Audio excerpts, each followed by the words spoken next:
Assalamualaikum warahmatullahi wabarakatuh. Apa kabar anak-anak semuanya?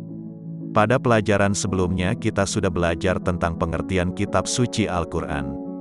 Sekarang kita lanjutkan pelajaran berikutnya yaitu Al-Quran kitab suci umat Islam. Al-Quran diturunkan Allah Subhanahu wa Ta'ala kepada Nabi Muhammad SAW sebagai pedoman, petunjuk, dan pembimbing bagi umat manusia. Sebagai pedoman dan petunjuk, maka Al-Quran harus dibaca, dipahami, dihayati, selanjutnya diamalkan dalam kehidupan sehari-hari. Al-Quran merupakan sumber utama dan pedoman pertama dalam ajaran agama Islam. Al-Quran berisi aturan-aturan yang ditetapkan Allah Subhanahu wa Ta'ala untuk mencapai kebahagiaan di dunia dan akhirat. Al-Quran satu-satunya kitab suci Allah Subhanahu wa Ta'ala yang terpelihara keasliannya sampai akhir zaman, sebagaimana dalam firman Allah Subhanahu wa Ta'ala, Inna nahnu nazzalna adh-dhikra wa inna lahu lahafidhun.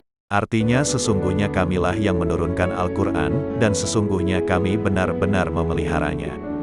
Surat Al-Hijr ayat 9. Al-Quran pada saat diturunkan kepada Nabi Muhammad SAW, langsung disampaikan kepada para sahabat, kemudian beliau menyuruh mereka menghafalkannya dan memerintahkan kepada penulis wahyu agar menulisnya pada pelepah kurma, batu-batuan, atau tulang belulang.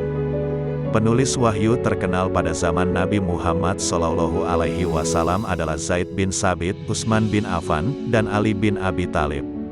Mushaf Al-Quran mulai dikumpulkan pada zaman Khalifah Abu Bakar As-Siddiq setelah Nabi Muhammad SAW wafat.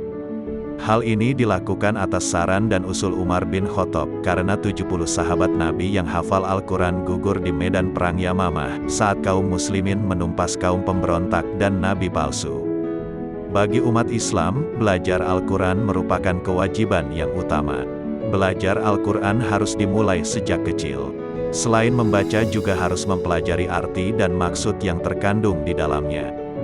Nabi Muhammad SAW bersabda, Khairukum man ta'allama al-Qur'ana wa 'allamahu. Artinya, sebaik-baik kamu adalah orang yang belajar Al-Quran dan mengajarkannya. Adapun adab membaca Al-Quran sebagai berikut. 1. Membaca Al-Quran dalam keadaan suci. 2. Membaca di tempat yang suci, bersih. 3. Dimulai membaca ta'awuz dan basmalah. A'udzu billahi minasy syaithanir rajim. Bismillahirrahmanirrahim.